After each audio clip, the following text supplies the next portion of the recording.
కొత్తగా మన ఛానల్ ఎవరైనా చూస్తున్నట్లయితే లైక్ చేయండి, షేర్ చేయండి, సబ్స్క్రైబ్ చేయండి. అలాగే పక్కనున్న గంట సింబల్ని గట్టిగా హాయ్ అండి, welcome to my channel Ganta వార్త. వంట స్టార్ట్ చేసేద్దామా? ఈరోజు వంట ఏంటంటే ఆంధ్ర స్టైల్లో ఎండ్రోయిలు కోడిగుడ్లు అన్నమాట. ఈ కోడిగుడ్లు ఎండ్రోయిలు అంటే ఇష్టం లేని వాళ్ళు ఎవ్వరూ ఉండరండి. ఎండ్రోయిలు వచ్చేసి మనం ముందుగా ఎండ్రోయిలు శుభ్రంగా కడిగేసుకుని పెట్టుకోవాలి. ఉల్లిపాయలు, పచ్చిమిర్చి, కరివేపాకు, ఉడకబెట్టుకున్న కోడిగుడ్లు అన్నీ రెడీగా పెట్టుకోవాలన్నమాట. దీంట్లోకి మనం కొద్దిగా టమాటా కూడా వేసుకోవాలి. ఒక టమాటా గుజ్జిగని తీసుకొని కొంచెం చింతపండు అయితే నానబెట్టుకుని పెట్టుకోవాలి పక్కనే. ఆ తర్వాత ఇవన్నీ మనం ఓ దిక్కున పెట్టుకుని ముందుగా ఒక పెనం పెట్టేసుకోవాలి. అందులో తగినంత ఆయిల్ వేసుకుని ఇందులోనే ముందుగా మనం కోడిగుడ్లు అయితే లైట్గా దోరగా అయితే వేపుకోవాలన్నమాట. ఇలా వేపుకోవటం వల్ల కొంచెం టేస్ట్గా ఉంటాయి. బాగా ఎక్కువగా వేపేసుకుంటారు, అలా కూడా వేపుకోవచ్చు. కానీ ఏంటంటే కొద్దిగా నేనైతే లైట్గా వేపాను. జస్ట్ అందులో కొంచెం పసుపు వేస్తే చక్కగా కలర్ఫుల్గా కనిపిస్తాయి, చక్కగా వేగుతాయి కూడా. దీంట్లో వేసి చక్కగా ఇవి ఇలా వేపేసుకోవాలన్నమాట. ఎగ్స్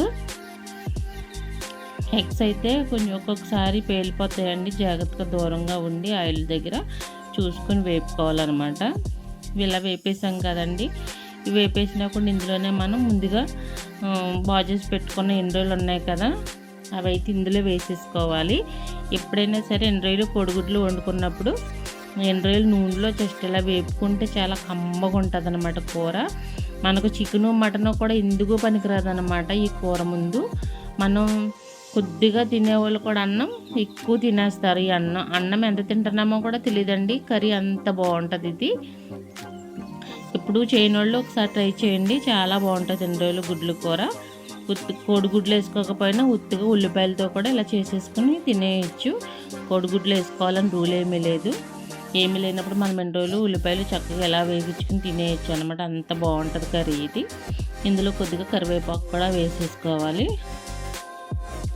కొంచెం కరివేపాకు వేసుకున్నాక ఇవి జస్ట్ వేగుతాయి కదండి, వేగినా కూడా మనకు తెలుస్తుంది కొద్దిగా వేగినట్టు, కమ్మగా వస్తుంది స్మెల్ అయితే. ఇందులోనే మనం ముందుగా కట్ చేసుకున్న ఉల్లిపాయలు ఉంటాయి కదండి, ఉల్లిపాయలు కూడా ఇందులో వేసేసుకోవచ్చు. చూసారు కదా, ఇలా వేగిని ఇంకా కొంచెం వేగనిచ్చేసుకొని ఇందులో మనం ఉల్లిపాయ ముక్కలు అయితే వేసేసుకోవచ్చు అనమాట. ఎంత వేగితే అంత బాగుంటాయి. అలాగని బాగా మార్చేసుకోకూడదు అనమాట, కొంచెం వేగనిచ్చుకుంటే సరిపోద్ది. మనం తింటున్నప్పుడు కొంచెం పండు కింద చక్కగా కరకరలాడుతూ ఉంటాయి అన్నమాట. ఉల్లిపాయ ముక్కలు మనం తగినంత మన కర్రీ ఎంత కావాలన్నీ కట్ చేసుకొని నేను ఒక 5 ఉల్లిపాయలు అయితే కట్ చేశాను అనమాట. పచ్చిమిర్చి అయితే ముందు వేయండి, నేను ఎప్పుడు కర్రీలో మనం కారం ఉప్పు వేసినాక వేస్తాను అనమాట. అయితే ఉల్లిపాయలు కూడా చక్కగా ఇలాగా కొద్దిగా ఉప్పు వేసేసుకుని ఇందులో మగ్గనిచ్చేసుకోవాలి. ఉల్లిపాయలు ఎప్పుడైనా సరే అండి కర్రీ చేసుకున్నప్పుడు ఉల్లిపాయలు మగ్గినాయి అనుకోండి కూర చాలా బాగుంటుంది. మనం పచ్చిగా వండేసుకున్నామంటే అంత టేస్ట్ ఉండదు. అందుకే ఎప్పుడైనా సరే ఉల్లిపాయ చక్కగా ఫ్రై అవనిచ్చుకుంటేనే ఆ కర్రీ బాగుంటుంది అన్నమాట. ఈ కర్రీకి కూడా మనం ఉల్లిపాయలు బాగా మగ్గనిచ్చుకోవాలి. ఇందులో కొంచెం ఉప్పు వేసుకున్నాం కదా, అందులో కొంచెం పసుపు కూడా వేసుకుందాం. ముందు ఆల్రెడీ పసుపు వేసాను, కోడిగుడ్లకి సరిపోదని చెప్పేసి నేను ఇంకా కొంచెం పసుపు వేసాను అనమాట. ఇందులో ఏ మసాలాలు, ఏ ధనియాల పొడి, జీలకర్ర పొడి అటువంటి ఏమీ వేయాల్సిన అవసరం లేదు అని పెద్దవాళ్ళు ఎలాగే వండేవారు, అలాగే వండుతున్నాను. ఈ కూర చాలా బాగుంటుంది. అలా మగ్గనిచ్చుకుంటే 1, 2, 3 సార్లు మనం చూసుకోవాలి మగ్గిందా లేదా అని చెప్పేసి. అలా మగ్గనిచ్చుకుని చూసారు కదా, ఇలాగొచ్చింది. ఇంకా కూడా నాకైతే ఇంకా మగ్గాలి. ఉల్లిపాయ మగ్గితేనే టేస్ట్ ఉంటుందండి కర్రీ, అందుకని నేను మళ్ళీ మగ్గనిచ్చుకున్నాను. ఇంకొద్దిగా మగ్గితే బాగుంటుంది అనేసి మళ్ళీ ఇంకొకసారి చూసేసరికి కొంచెం మగ్గింది. ఉల్లిపాయ అయితే మెత్తపడింది అనమాట, చక్కగా తినడానికి కూడా బాగుంటుంది అని చెప్పేసి ఇలా మగ్గనిచ్చేసుకున్నాం. మనం ఉల్లిపాయలు ఎన్ని వేసుకున్నామో ఎంతవరకు అయిపోయిందో చూసారు కదా, కర్రీ కొద్దిగా అయిపోతాయండి మనం ఎన్ని ఉల్లిపాయ ముక్కలు వేసుకున్నా వేపుకుంటంలో. అవి మనం ఇందులోనే ముందు టమాటా ఉంది కదండి, గుజ్జు తీసి పెట్టుకున్న టమాటా, అది కూడా వేసేసుకోవాలి. ఇందులో వేసేసుకుని టమాటా పచ్చివాసన పోయిందాక ఒక 2 నిమిషాలు మనం మూత పెట్టేసుకుని దీన్ని మగ్గనిచ్చుకోవాలన్నమాట. టమాటా వాసన వచ్చినా కర్రీ అంత బాగోదు. టమాటా వాసన వచ్చేస్తుంది, వెనకాల వేస్తారు. ఎప్పుడు అలా వేయకూడదు, ఇలా వేయించుకున్నప్పుడు వేసుకుంటేనే కూర కూడా కమ్మగా ఉంటుంది.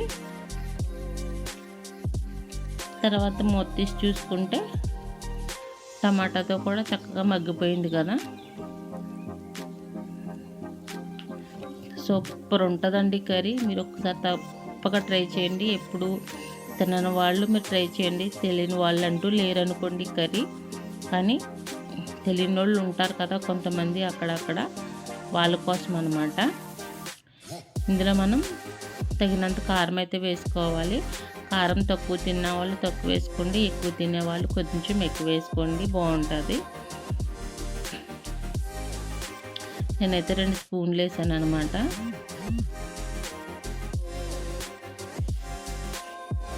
ఇందులో మనం పచ్చిమిర్చి కూడా ఉన్నాయి కదండి, పచ్చిమిర్చి కట్ చేసి పెట్టాను కదా నేను, ఆ పచ్చిమిర్చి కూడా ఇందులో వేసేసుకోవాలన్నమాట.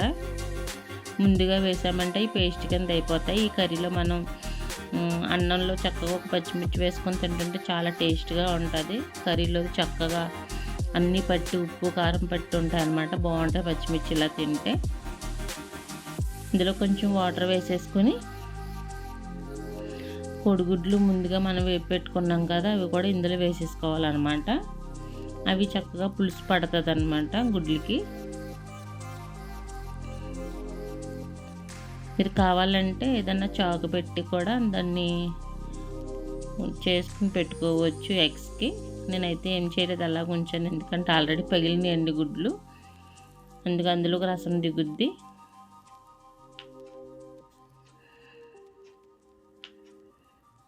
ఇంక 2 నిమిషాల తర్వాత చూసుకుంటే చక్కగా కూర అయితే ఉడుకుతుంది. అయినా ఇంకా పులుసు ఉంది కాబట్టి ఈ పులుసు అంతా చక్కగా ఎన్ని రోజులు ఇవన్నీ ఫ్లేవర్ అన్నీ ఎగ్స్కి అయితే పట్టేస్తాయి. ఇందులో కొంచెం చింతపండు పులుపు అయితే వేసేసాను. చింతపండు పులుపు వేయటంలో ఇంకా టేస్ట్ వచ్చేస్తుందండి కర్రీ ఇది. టమాటా వేసాం కదా అని వదిలేయకూడదు అనమాట. ఇందులో చింతపండు మెయిన్ అనమాట దీనికి. కొంచెం చింతపండు వేసుకుని చక్కగా దగ్గరగా వండేసుకోవాలి. పులుసుగా వండుకోవచ్చు, కానీ ఇంకా దగ్గరగా వండేసుకుంటే చాలా బాగుంటుంది కర్రీ. అలా 1-2 సార్లు చూసుకుంటే మనకి కర్రీ అయితే దగ్గర పడిపోద్ది. మన ఇష్టం అండి, ఇలా పులుసుకైనా తినేసుకోవచ్చు, ఇంకా దగ్గరగా చేసేసుకున్నా బాగుంటుంది, ఎలా వండుకున్నా బాగుంటుంది అండి. ఎన్ని రోజులు కోడిగుడ్లు మూత పెట్టేసుకుని చక్కగా మనం ఎలాగైతే చేసేసుకోవచ్చు అన్నమాట. అంతేనండి, ఎన్ని రోజులు కోడిగుడ్లు. సూపర్ అంటే సూపర్గా ఉంటుంది. మీరు ఒకసారి తప్పగా ట్రై చేయండి. నేను అలా చెప్పాను, అలాగే మీరు ఏ పొళ్ళు, ఏ ధనియాల పొడి, ఏ జీలకర్ర పొడి, మసాలా పొడి వేయకుండా జస్ట్ ఎలా చెప్పాను అలాగే చేశారంటే చాలా అంటే చాలా బాగుంటుంది. ఎండు రొయ్యలు ఎప్పుడు చిన్నవే తీసుకోండి, పెద్దవి అయితే అంత టేస్ట్ ఉండవు, చిన్న రొయ్యలే బాగుంటాయి దీనికి. కూర చక్కగా వైట్ రైస్లోనే బాగుంటుంది, ఇంక చపాతీలు వాటిల్లోకి అయితే ఏం బాగోదు. వేడి వేడి అన్నంలో చక్కగా ఎండు రొయ్యలు గుడ్లు వేసుకొని తింటే బిర్యానీ కూడా అవసరలొద్దండి, పక్కన మనకి ఏ కర్రీ కూడా అవసరలొద్దు, అంత బాగుంటుంది అనమాట. మనం చక్కగా ఇంద్రాన్న బౌల్లో తీసేసుకుని జస్ట్ సర్వ్ చేసేసుకుంటే అంతేనండి, ఎండు రొయ్యలు కోడిగుడ్లు రెడీ అయిపోయింది. నా వీడియో కనుక నచ్చినట్లయితే లైక్ చేయండి, షేర్ చేయండి, సబ్స్క్రైబ్ చేసుకోండి. Thanks for watching.